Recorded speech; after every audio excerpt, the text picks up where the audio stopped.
Hello everybody, my name is Serafina and I'm here with your tarot insight. So before we begin, I would like to call upon the spirit of the universe that loves us unconditionally. I would like to call upon the spirits of this land, of this island, and of this ocean, and I thank them for holding the space and for their ancient wisdom. And I would like to call upon my guides, my ancestors, my team of light, my higher self, and my archangels. And I thank them for their presence and guidance with this collective reading. So before I get into the actual picking of the cards, I want to talk a little bit about this Lion's Gate portal. I've heard about it for some years now that I've been delving more into spirituality, and I was reflecting on it this time and I was just like, what actually is this Lion's Gate portal? So I did some research, I read some articles online, I watched some videos, and what I concluded is that even though lots of people speak about it, not everybody really coincides exactly with what it is. And it's not like it's an actual scientific thing where we can date it back exactly to a specific point in time with a specific message. So I decided to go in knowing, gathering information that resonated with me and then to sit and to meditate with it. So I'll tell you what I was able to gather from the various different sources that I heard. The star Sirius, which is the brightest star other than the sun from Earth, was known to be sacred for the Egyptians. Not only that, it is within the constellation of Orion. And I'm looking at my hand because I actually have the constellation of Orion tattooed on my hand. I did this like 10 years ago. I had no idea. And the reason why I got this tattoo is because I said it would remind me of home, funnily enough. So it is said that on the 8th of August, known to be Leo season, it is when the 3 pyramids of Giza in ancient Egypt align with these 3 stars that are on Orion's belt. Interesting fact is that for the Mayans, as you know, they were great astronomers and astrologers as well. Xibalba, which was known as the underworld, which was basically a nebula, was right behind one of these stars. So this specific constellation was important not only to the Egyptians but to the Mayans, and I'm sure we could find it within other traditions, cultures, ethnicities as well. So what happens approximately on the 8th of August is that it is said that these 3 stars on the Orion's belt line up with the 3 pyramids of Giza. Sirius being one of the brightest stars in what we can see from Earth is going to transmit light codes, right? As the sun transmits light codes. So not only that, but its proximity to the sun is enough so that we can still see Sirius and we can still see the sun, and there's a specific alignment that happens. Not only that, as I mentioned in the past video, this is when Sirius appears in the horizon for the Egyptians, it is when the Nile would flood, and this would bring life back to ancient civilization of Egypt. So it was a time of profound abundance. It was a time of celebration. I also wanted to share with you all something that I saw in a drum journey some weeks ago, where I was tuning into past lives, if you want, or the collective memories around Egypt. And I was taken into a pyramid. And for those of you who don't know, when you do a drum journey, is that when you have a drum, like a ceremonial drum, and you go into a trance-like state, and you can connect with your guides. And I have guides that are Egyptian. And so then I was asking them to show me something relevant to when I was in Egypt. But what I was shown was I was taken into a pyramid by the guide Tehuti, or Thoth. He is the Egyptian god that has an ibis beak. And he was known as kind of like the holder of the Egyptian cosmos. And what I saw is that these specific pyramids and other pyramids throughout Egypt are basically receptors and transmitters of light codes. receptors of different stars, whether it could be the sun or Sirius or other ones. They are receptors of those light codes, and they kind of like engrave them into them, and they hold them here for Earth, right? And then it's like dispersed onto Earth. And not only that, but we also transmit light codes back. And it reminds me of a song of Bjork, where she basically says, remember that you are a light bearer receiving radiance from others. And so that means that, you know, we are all influenced, whether it be from microcosmos as us or the macrocosmos. Everything is constantly giving and receiving radiance. So coming back to the Lion's Gate portal.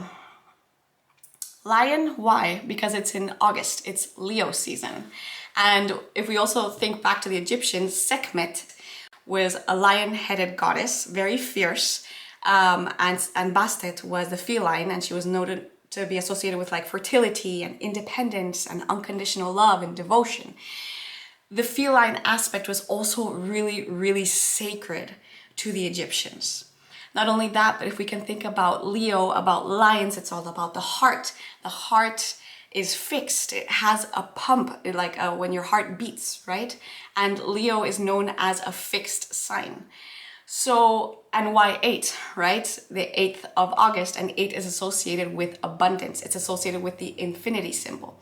So there's lots of avenues and perspectives that we can kind of see this Lion's Gate portal as, but ultimately, what can happen if you want to attune yourself to this? And if you are on the path of ascension, and what does ascension mean? It means updating your frequency. It means receiving a new software so you can expand your bandwidth and receive more information. Lots of us, if I dare say all of us, are psychic to a certain level. Lots of us are clairvoyant, clairsentient. We receive messages without even knowing. Some people play it off as just like, oh, that's a coincidence. Some people are more tuning into it. Some people kind of believe it. They call it woo-woo. Some of us are fully aware that that's it, and we're developing our skills. And here on Earth, you know, if somebody talks about their psychic abilities, we see them as being like, oh, you know, they're just full of themselves. But the funny thing is to note that probably in other forms of life, being psychic is pretty normal. And this is the way that people communicate, through telepathy. And all these supernatural things are very, very natural. So what can happen during this time that, you know, the 3 pyramids, which are receptors and receivers of cosmic and our own earthly energy, are going to be opening up to higher forms of light codes from Sirius and the sun, is that we can transmute that into ourselves as well, because we are part of this ecosystem of the world, right? And if you choose to, you can ascend your own frequency. You can set an intention. You can work on your third eye. I don't know about you, but personally, when I know that my crown chakra is being stimulated, I feel a tingly sensation, kind of like if there was peppermint or mint on my head. If I feel my third eye trying to tell me something, or during meditation, it's a throbbing sensation. My throat feels like there's air. My heart is literally expanding and contracting. So I feel it would be interesting for each of you to be able to find out, what does your light codes feel like? What does your energy center feels like? And, you know, take advantage of these portals, which I'm sure there are many portals throughout the year that we don't even know of and that have nothing to do with numerology. It's just about sitting down and showing up and having the intention of opening up our light bodies, our energetic bodies, to all of these things. That being said, how beautiful to be able to coincide with the sacred time of ancient Egypt. So I think that that was pretty much enough. Let's get into the tarot. Beloved Spirit of the Universe, what loving guidance is there for the collective during this time of the Lion's Gate portal? What guidance is there for the collective during this time of the Lion's Gate portal? We have the Queen of Cups. What further guidance is there for the collective with this Lion's Gate portal? We have the Six of Wands. We have Anubis there. What further guidance is there for the collective? We have the Nine of Pentacles. And that would be the Eye of Horus. What further guidance is there for the collective? We have the Queen of Swords. And what further guidance is there for the collective during this Lionsgate portal? We have the Tower. Interesting. You know, I was reading a book and it says that the more you go reading tarot, you go understanding the cards with deeper meaning with your own life and with other people's lives as you go doing readings for others. And the Tower just means something so much different than it did even at the beginning of this year. And I actually see it as a positive card sometimes, believe it or not. Okay, so let's pick some oracle cards. The Ascension deck. What further guidance is there for the collective? We have Merkaba, activation, transcendence, ascension, you are rising up. And if I'm not mistaken, Mer means vehicle, Ka something, and Ba of light. I don't remember. It was basically Merkaba means vehicle of light, which is also heavily associated with Archangel Metatron. So since we pulled that specific card of Merkaba, let's turn to Archangel Metatrons. Beloved Archangel Metatron, what loving guidance is there for the collective? What loving guidance is there for the collective? We have clarity, go within. Okay. What other deck wants to come out right now? I'm feeling this one. What further guidance is there for the collective right now?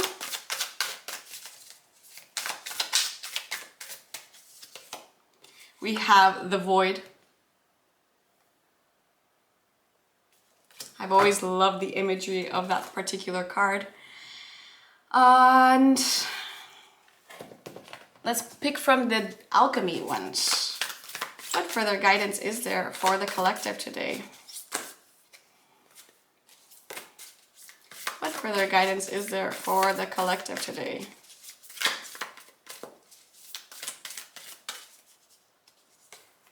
We have resin. What a beautiful image.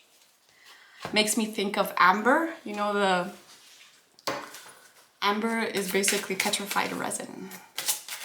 Okay, and we're choosing from this particular deck, which I don't use that often, but I thought it was perfect for now. It's called the Anubis Oracle. Anubis was the dog-headed god, which would take souls into the underworld, according to Egyptian pantheon, towards Osiris. So, what further guidance is there for the collective today in this Lionsgate portal?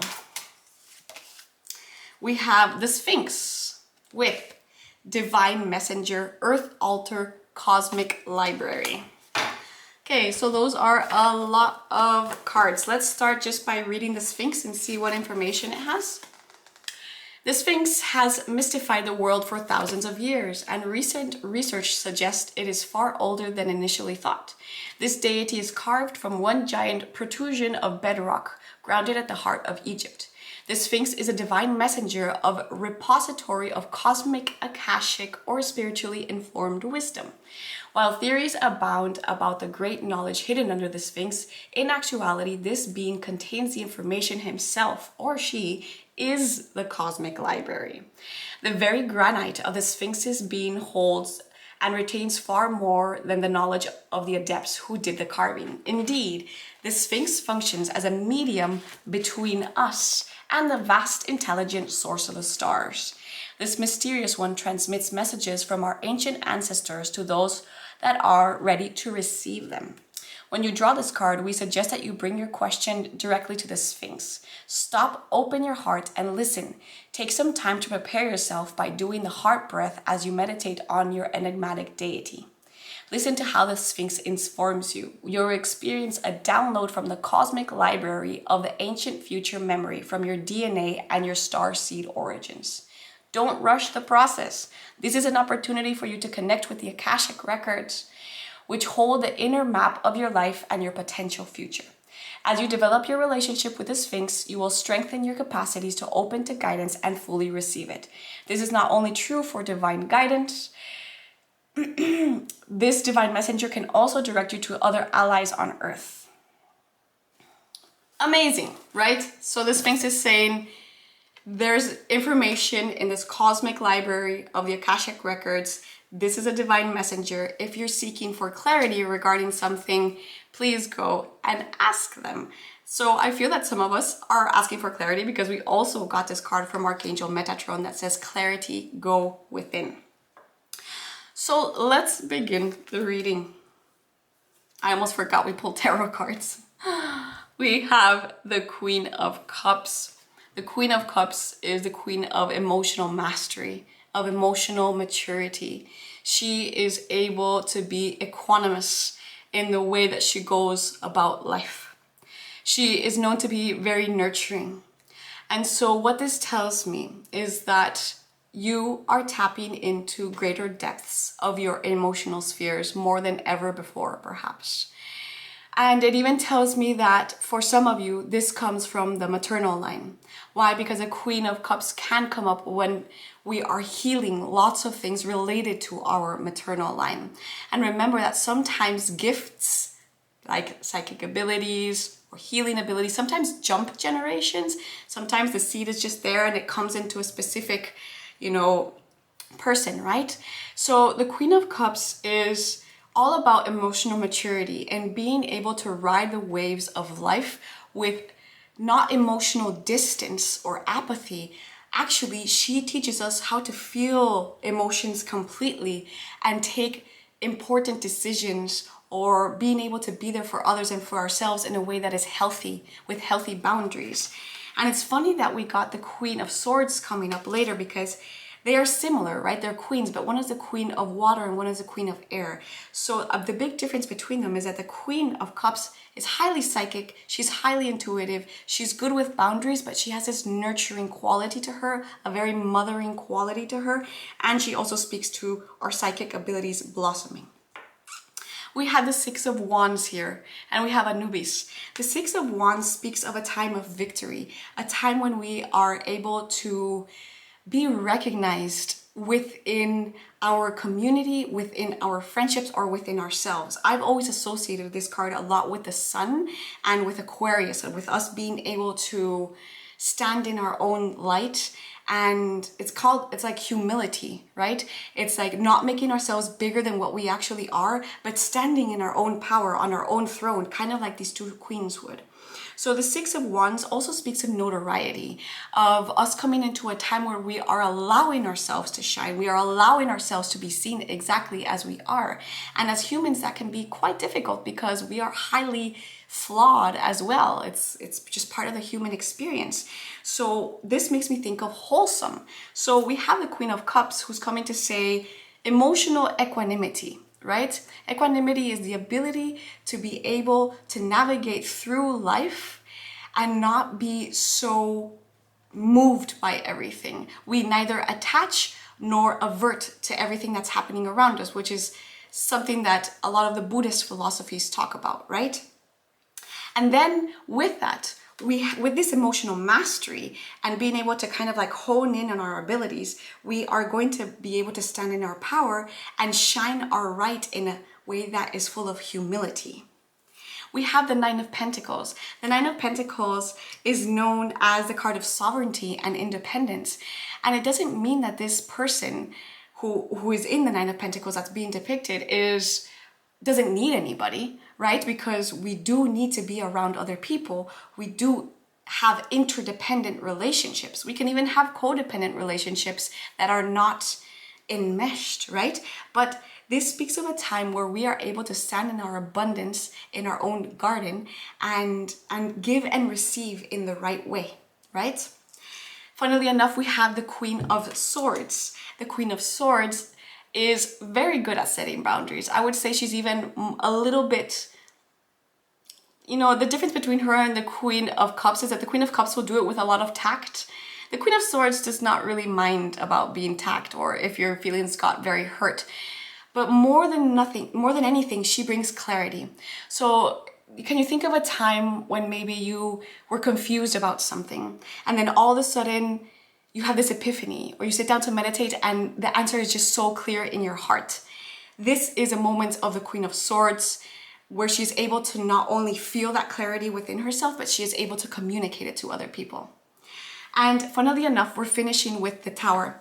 The Tower is a card that basically represents when life intervenes in your own life. God, the goddess, Dama, whatever, intervenes in your life because something just doesn't fit there anymore. Something needs to be shaken because the foundation was never strong enough to begin with. And so even though lots of people fear this card, I never really observed this card in this deck. You can see the pyramid being broken open, and you can see what I'm going to interpret as light codes coming in and these people falling out.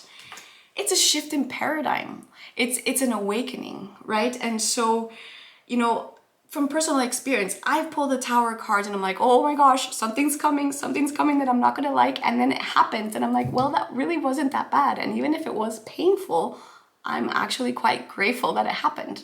So the Tower card just means there's gonna be a realignment happening. And I'm even feeling that this is not just at a personal level, it could be at a collective level also.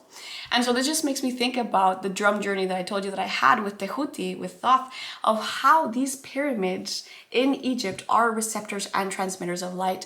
So dare I say that during this particular Lionsgate portal, there's gonna be new neutrinos, new light codes that are coming into the earth, considering everything that we've just been with COVID? I don't know. I'm not going to pretend to know, but if I can check in with my resonance and my intuition, I'm going to say yes.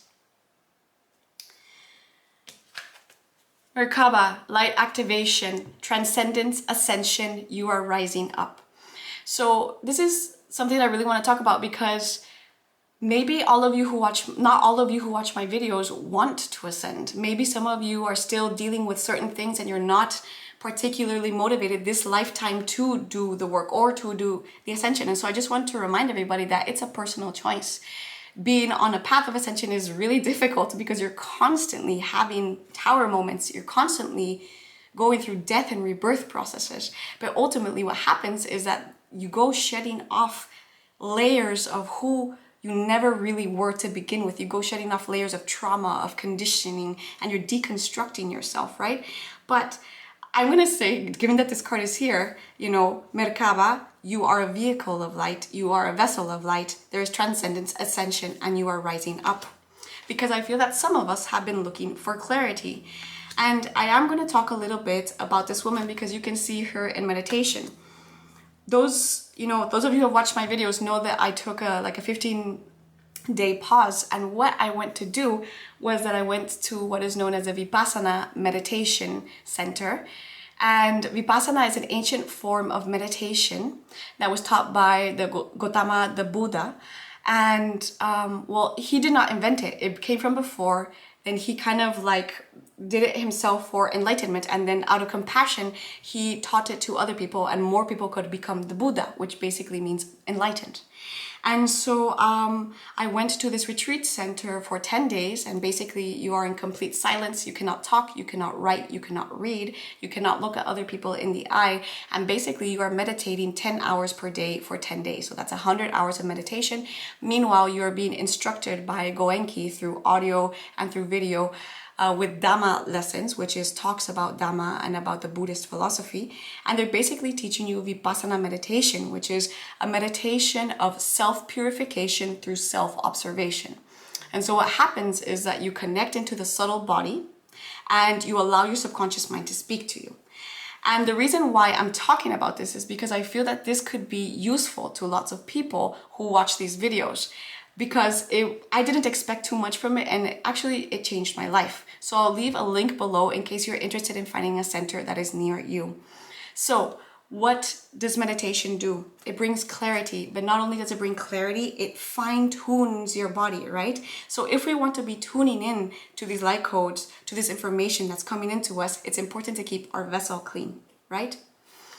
The void. The card of the void tells me that sometimes we can go into spaces where our mind ruminates, or we're not sure of the messages that are being received, right? The void can be highly transformative and highly creative, but it can also have this like negative side to it where we're just kind of like lost in the void. So I find that what is being called to is to kind of like coagulate back. Don't allow yourself to go too much into the rumination of what ifs and just only stick into what is true to you. At the end of the day, your truth is what's most important, right?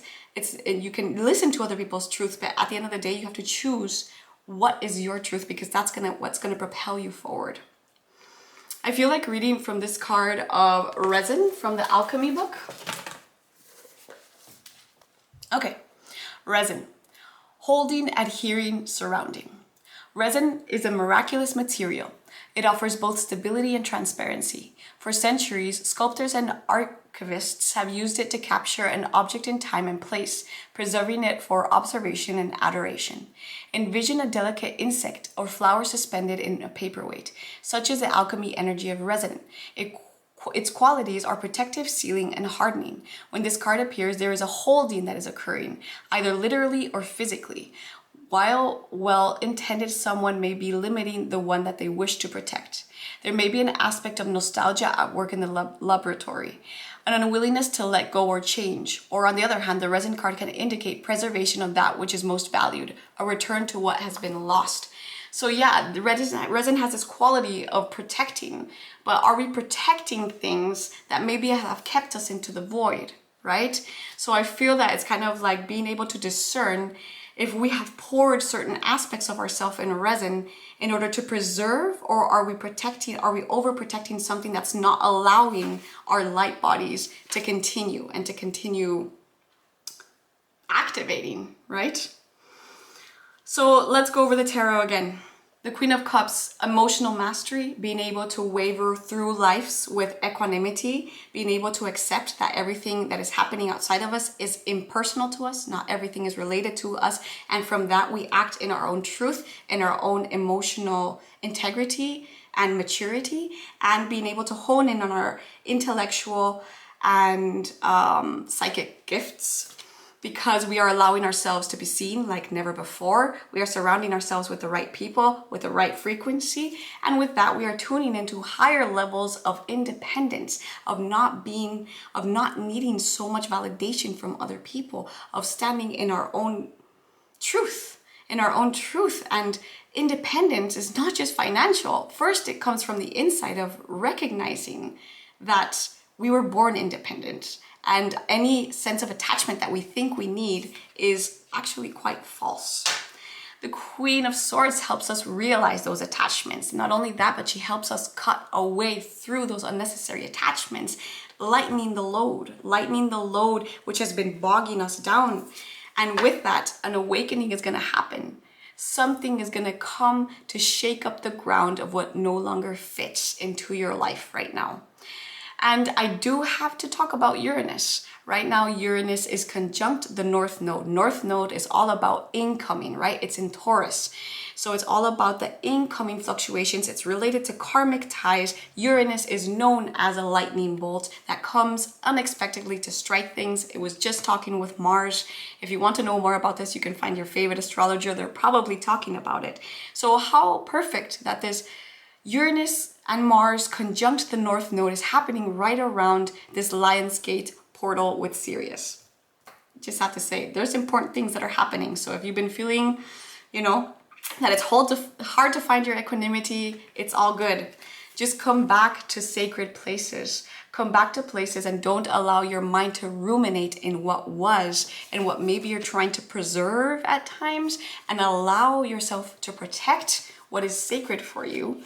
Tapping into this resin, right? Maybe going out and finding a tree that has resin and experiencing its qualities. What does it smell like? Why does a substance like resin exist in nature? fine-tuning our ability to find clarity within. If meditation doesn't work for you, that's fine. What else helps bring you clarity? Is it painting? Is it walking through the woods? Is it staring at a white wall? I've heard of people who do that. Just being able to go in to find the clarity and maybe not seeking it outside. Sometimes if we ask our friends too much about things, they can pollute our own inner clarity. So allowing ourselves to tap into that. And with all of that, we're going to be flying, we're going to be soaring, we're going to be acknowledging that our bodies are bodies of light and we can travel with them. And through that, we can go into the Akashic records, we can be divine messengers ourselves or tap into with our own divine messengers. And yeah, if you feel like going into the Akashic records this time, I think it will be perfect. If you feel like doing a drum journey, doing guided meditations, it's an ideal time. So again, the 8th is on Monday. And yeah, I personally will be celebrating it myself. And to finish off this reading, I will be picking a card from Goddess Isis. Beloved Goddess Auset, Goddess Isis, what loving message do you have for the collective today with this Lionsgate portal?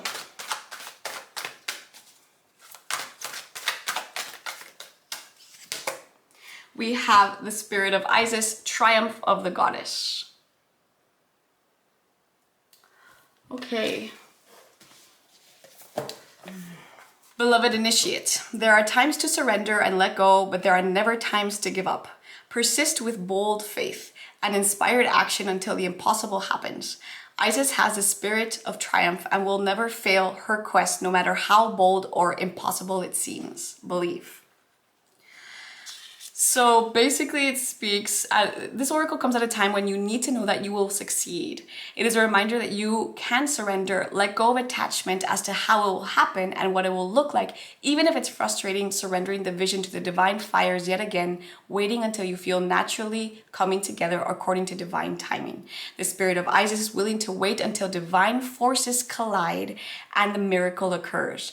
If you have drawn this card, it means basically that you have to trust in divine timing and that whatever it is that you've been thinking about, that you've been seeking clarity about, that you've been questioning, you will succeed. There's positive omens all around these days. Okay, everybody, I hope that this was useful to you. I know it went on a little bit, but I thought that there was so much information, it would be cool to talk about it all. And I will see you here with my next video. Bye.